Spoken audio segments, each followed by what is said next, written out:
श्री रामायण तुलसी कृत कथा करो अनुसार। आसन लीजय प्रेम से आइए पवन कुमार। सियावर रामचंद्र शंकर ज्यों मां। श्री हनुमान जी महाराज की जय। सीतापति रामचंद्र की जय। चारों भैयन की जय। चारों मैयन की जय। ओम नमः पार्वती पतये हर हर महादेव। सिया राम मैं सब जग जानी। करहूँ प्रणाम जोर जुग पानी। काल कथा में पार्वती जी के अब सब जानल चाहतड़ी कि पहला जन्म हमार कैसे भइल, ही भरम के मिटावा। अब राम कौन हमन एहू भरम के हमरा के मिटा दो। तब शंकर जी आज इनका के बतावे जा रहल बा। पुरुष प्रसिद्ध प्रकाश निधि प्रगट परावर नाथ। रघुकुल मणि मम स्वामी सोई कही शिव नायउ माथ। सियावर रामचंद्र शंकर ज्यों मां।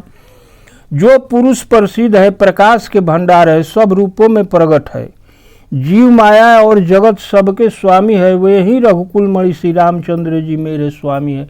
ऐसन भगवान जो श्री रामचंद्र जी हमारे स्वामी बाणन, वो दुनिया में प्रसिद्ध बाणन।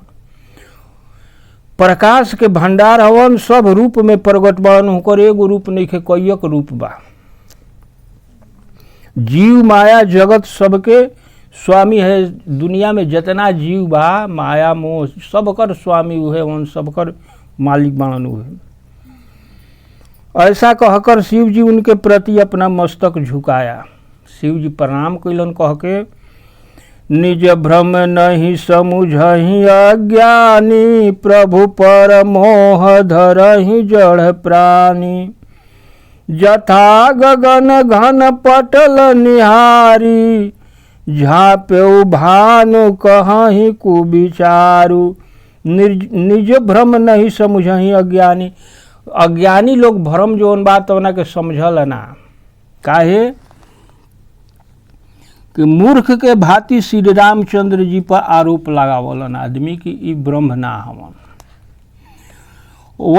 यह ठीक वैसा ही है जैसे आकाश में बादलों का, माने जैसे आकाश में बदरी रहला, एकरा के आदमी का कहलन कि सूरज भगवान के ढांक देलस। तो बदरी से सूरज भगवान ना ढकियन, ई तो बादल है, जबे हो जाले हटी प्रकाश तो वो सही बा। चितव जो लोचन अंगुली लाए। प्रगट जुगल ससिते ही के भाए। उमा राम विषय कयस मोहा। नभतम धूम धूरी जिमि मोहा। जो मनुष्य आँख में उंगली डालकर देखता है, उसके लिए चंद्रमा प्रगट है। हे पार्वती, श्री रामचंद्र जी के विषय में इस प्रकार की कल्पना करना वैसा ही है जैसा आकाश में अंधकार, धुआं और धूल का दिखना। आकाश में अंधकार दिखत होके, धूल धुआं ये सब कहतन कि जे अंगुरी लगा के आँख में दिखी न, तो एगो चंद्रमा बनन तो उनको दूगो लौकियन। तो मूर्ख लोग असही करलन कि बुझाई ना, आप भ्रम में डाल दिहन दूसरों के।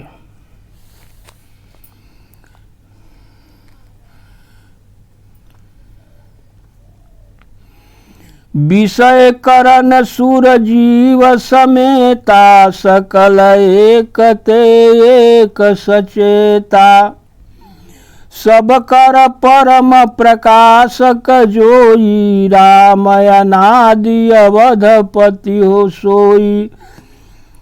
इंद्रियों के देवता और जीवात्मा ये सब एक दूसरे के सहायता से चेतन होते हैं। एक दूसरे का के सहायता करला, तबे जड़ जौन बा इंद्रिया से देवता जीवात्मा ये सब एक दूसरा के सहायक है। एक दूसरा के सहायता करला, यही से एकरा में चेतन पैदा होला, सोचे के शक्ति पैदा होला।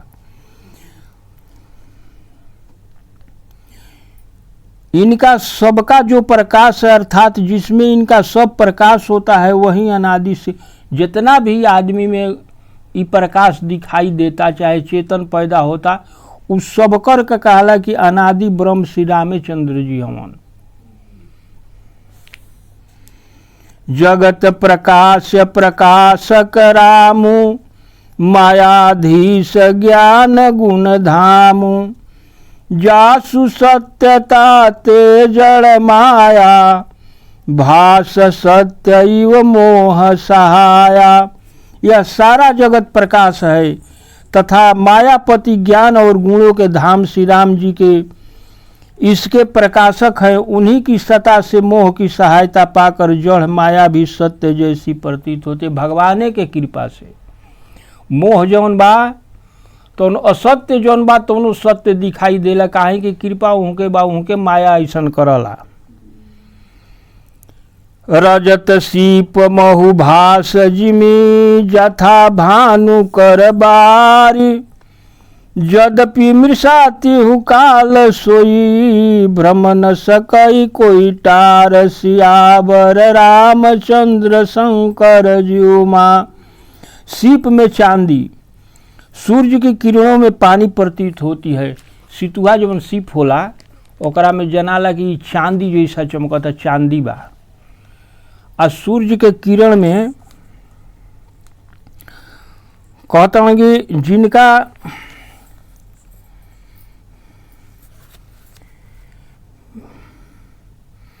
जिनकी कृपा से यह भ्रम मिट जाता है वही कृपालु रघुनाथ।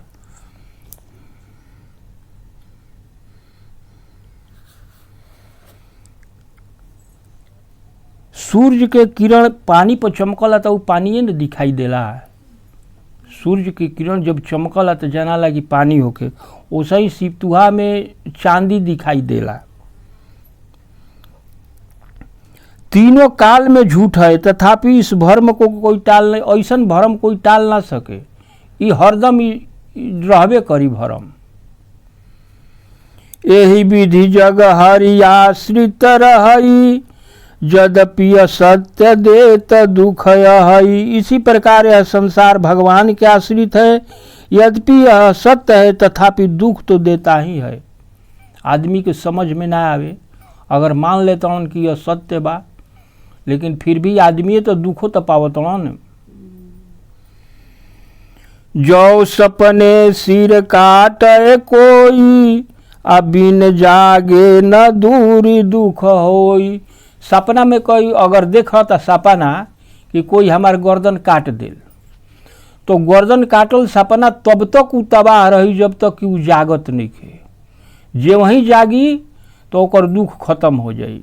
वैसे ही आदमी के बाकी जब ही समझियन भगवान के गुण अवगुण के समझ जब आ जाई तो दुख हो जाले भाग जाइए। ना तो जबले सपना में डूबर रहन कि आए हो हमार गर्दन काटता तबले तो दुख में उपरले रहन आ नींद टूटते दुख खत्म। जासु कृपायस भरम मिटी जाई गिरिजा सोई कृपाल रघुराई। हे पार्वती जिनकी कृपा से यह भरम मिट जाता है वही कृपालु रघुनाथ जी हैं। जो आदि अंत कोई जासु न पावा मति अनुमान निगमयस गावा।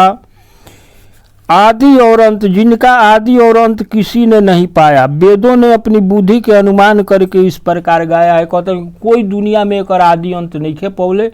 वेदों का गौले बा कि अनुमान लगा के गौले बा।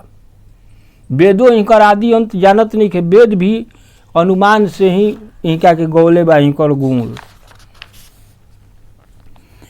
बिनु पद चलई सुनई बिनु काना कर विधि कर्म करई विधि नाना।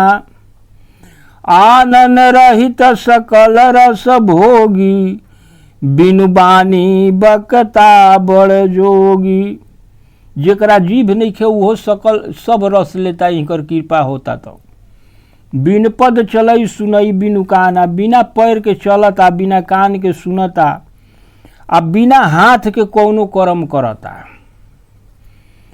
आनंद रहित सकल रस भोगी, जरा जीभ नहीं खे वो सब चीज के रस लेता।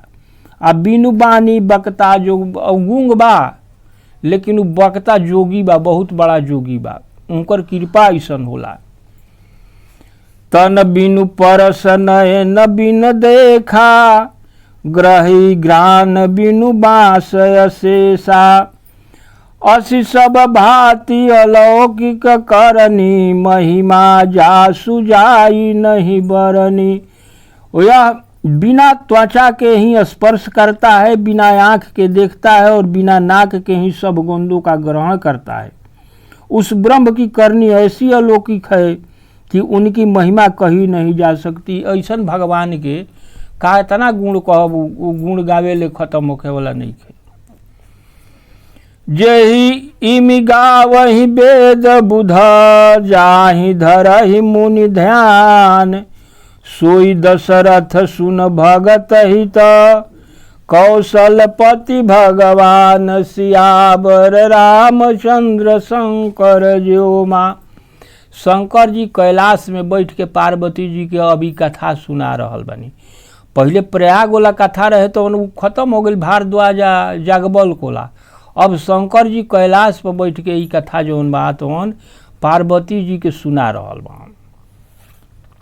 तो कहत हन कि जिसका वर्णन वेद और पंडित इस प्रकार करते हैं और जिनका ध्यान मुनिजन धरते हैं, वहीं दशरथ नंदन भक्तों के हितकारी और अयोध्या के स्वामी भगवान श्री रामचंद्र जी है। अब क्लियर ही का ले बता दिल कि जेकरा के संत साधु सभे ध्यान करला, पूजा पाठ करला, उहे दशरथ के लइका श्री रामचंद्र जी हों, जेकर ध्यान हमहू करीना।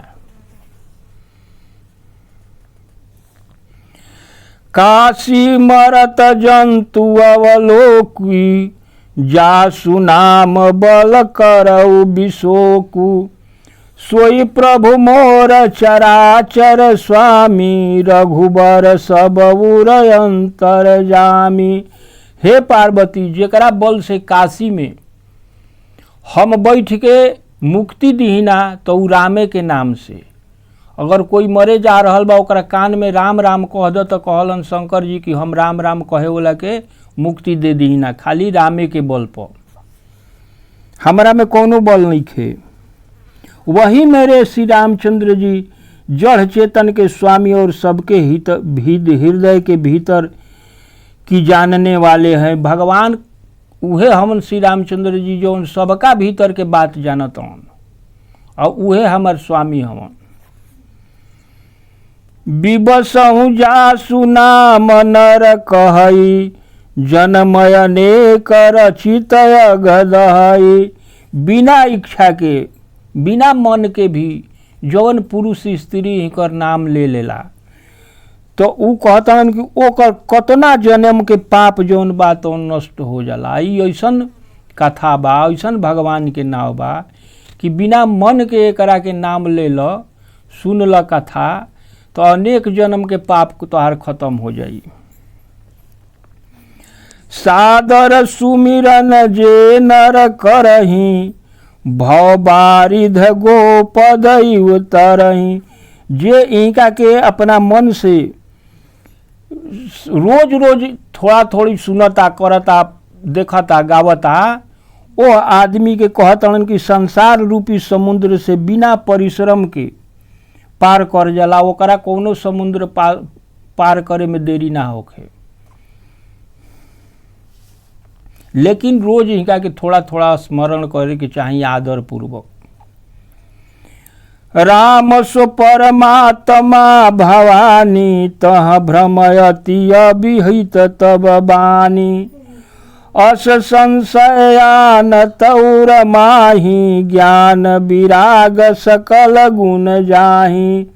हे पार्वती, वही परमात्मा श्री रामचंद्र जी हैं, उनमें भ्रम है, तुम्हारा ऐसा कहना अत्यंत अनुचित है। कहतन पार्वती जी लेके जौन तू बात कह देलू कि उहे रामचंद्र जी हवन कि दोसर कोई है, भ्रम तोहार बड़ा गलती बा।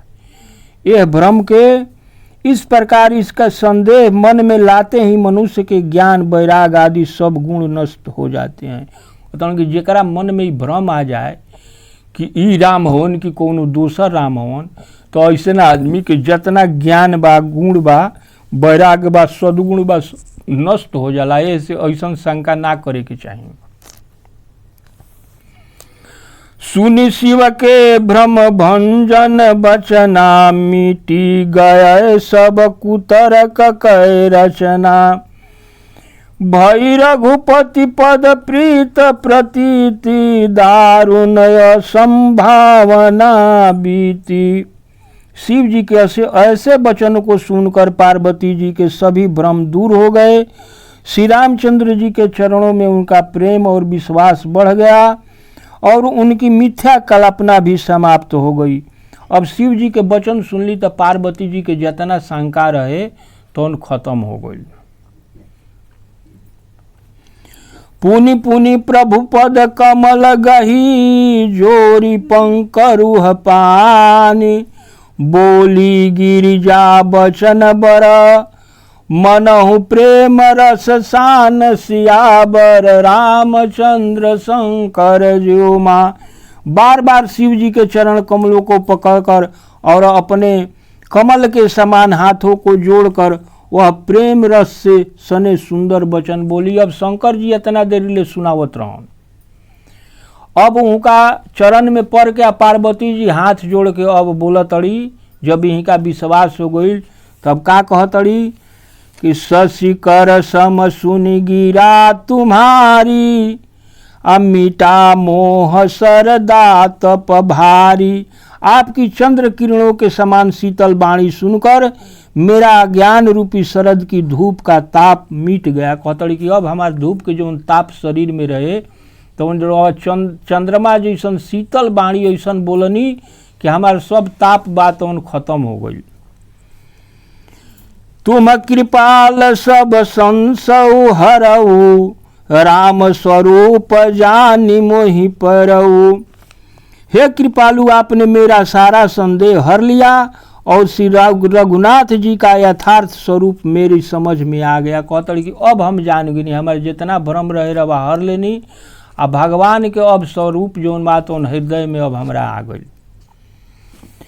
नाथ कृपाय अब गयऊ विषादा, सुखी भयऊ प्रभु चरण प्रसादा। अब मोहियापन किंकर जानी, यद्यपि सहज जड़ नारी अयानी। हे नाथ, आपकी कृपा से अब मेरा विषाद जाता रहा और आपके चरणों में अनुग्रह से मैं सुखी हो गई। यद्यपि मैं स्त्री होने के कारण स्वभाव से ही मूर्ख और ज्ञानहीन हूँ, तथा आप मुझे अपनी दासी जानकर अब भगवान से ही अब शिव जी ले प्रार्थना करे लगली कि हमरा तो भाई अज्ञान स्त्री जात है, हमरा में अज्ञानता बा, हमरा ये अज्ञानता के क्षमा करके आप रवा हमरा के दासी समझ के प्रथम जो मैं पूछा सो कहू, जो मो पर प्रसन्न प्रभु आऊ। कहतड़ी कि पहला बात जो हम पूछले बानी पहला हाली, अगर हमरा पर खुश बानी तो सबसे पहले जो पूछले बानी उहे बात हमरा के पहले बताई। राम ब्रह्म चिन्मय अविनाशी, सर्वरहित सब उर पुरवासी। यह सत्य है कि श्री रामचंद्र जी ब्रह्म हैं, ज्ञान स्वरूप है, अविनाशी है, सबसे रहित और सबकी हृदय रूपी नगरी में निवास करने वाले हैं। तब नाथ धरऊ नर तन केहु हेतु, मोहि समुझाई कहऊ वृषु केतु। अगर सब भगवान श्री रामचंद्र जी है हमन तो फिर नर के रूप धारण करके काहे खातिर नैलन हमरा के समझाई। उमा बचन सुनि परम विनीता, राम कथा पर प्रीत पुनीता। पार्वती के अत्यंत नम्र वचन सुनकर और श्री राम जी की कथा में उनका विशुद्ध प्रेम देखकर जब भगवान शंकर जी देखलन कि अब इनकर एकदम शुद्ध प्रेम हो गई, अभी राम के कथा सुनले चाहतड़ी, तो अब इनका के पूरा ठोक बना के तब अब कहतन कि ही हर सय कमारी तब शंकर सहज सुजान, बहुविधि उमहि प्रशंसी पुनि, बोले कृपा निधान सियावर रामचंद्र शंकर जुमा। कामदेव के शत्रु सुजान कृपा निधान। शिव जी मन में बहुत ही हर्षित हुए और अनेक प्रकार से पार्वती की बड़ाई करके बोले। अब शंकर जी पार्वती जी के बड़ाई करके अब आगे कथा कहियन। एहिजा का 9वां पारायण जौन बात उन पहला विश्राम लेता, मास पारायण 4था विश्राम। अब आज एहिजे तक कथा हुई। अब काल जौन शंकर जी पार्वती जी के राम कथा कहियन ओकरा के काल कहल जाई।